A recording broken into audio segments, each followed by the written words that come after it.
curta o vídeo e se inscreva no canal. Audioteca ANCAP. Audioteca apresenta os 100 argumentos mais importantes da filosofia ocidental. Michel Bruce Steven Barbone. Parte 2. Metafísica. 34. O argumento de Sartre a favor da liberdade. Geoffrey Gordon.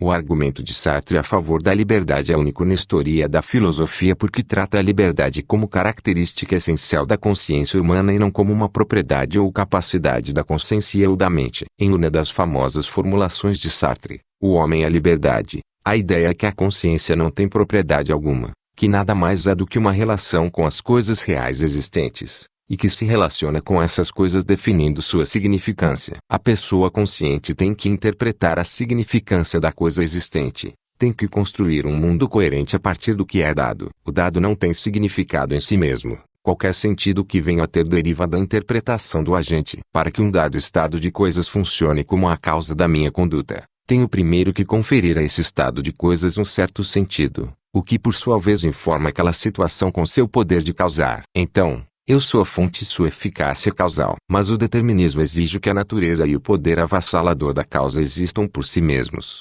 independentemente de qualquer característica da entidade subjacente ao processo causa-efeito. Como essa condição necessária do determinismo nunca é satisfeita pela consciência, o determinismo é inaplicável à condição humana. A experiência não pode ser causada. Experimentar é apropriar-se do dado, interiorizá-lo, torná-lo seu. Em virtude da relação entre consciência e o dado, minha liberdade de escolha é inescapável. Sartre conclui então: o homem está condenado a ser livre. 439. Suponha que um menino nasça na pobreza, ou seja, a condição socioeconômica de sua família é muito abaixo da média. A ideia de pobreza, carregada de conotações de desvalor, já pressupõe uma interpretação. Na tentativa de explicar a determinação extraordinária que ele mostrará depois, podemos muito bem citar essas circunstâncias de início de vida como formativas, na verdade, como determinativas. Mas Sartre insiste que uma tal explicação é enganadora. A pobreza não teria tido esse efeito se o menino não tivesse entendido a condição como vergonhosa. Se ele a tivesse visto como fonte de uma forte dependência mútua na família,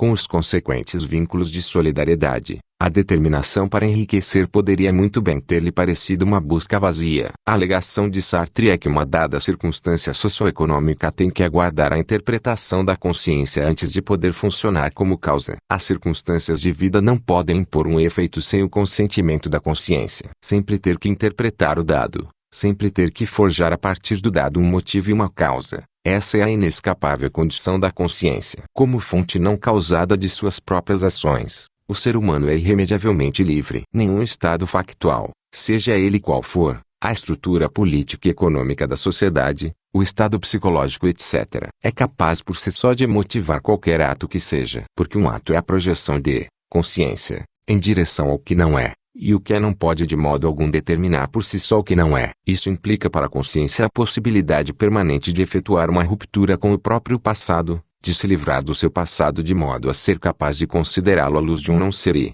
assim, de ser capaz de lhe atribuir o significado que ele tem em termos do projeto de um significado que ele não tem. Sob nenhuma circunstância pode o passado produzir por si só um ato. Na verdade, logo que alguém atribui à consciência esse poder negativo, com respeito ao mundo e a si mesma, temos que reconhecer que a condição indispensável e fundamental de todas as ações é a liberdade do agente.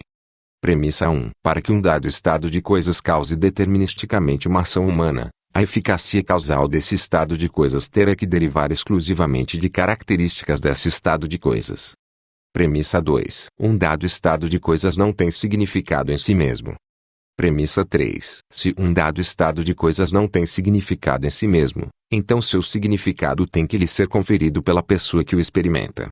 Conclusão 1. O significado de um dado estado de coisas tem que lhe ser conferido pela pessoa que o experimenta. Premissa 4. O significado de um estado de coisas é a fonte do seu poder de motivar, ou causar, a ação.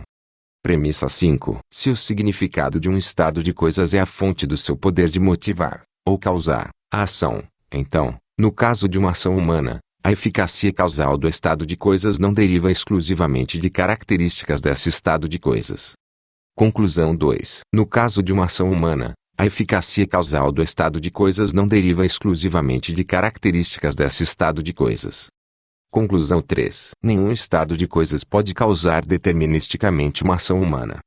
Premissa 6. Nenhum estado de coisas pode causar deterministicamente uma ação humana, então nossas ações são livres. Conclusão 4. Os seres humanos são inescapavelmente livres.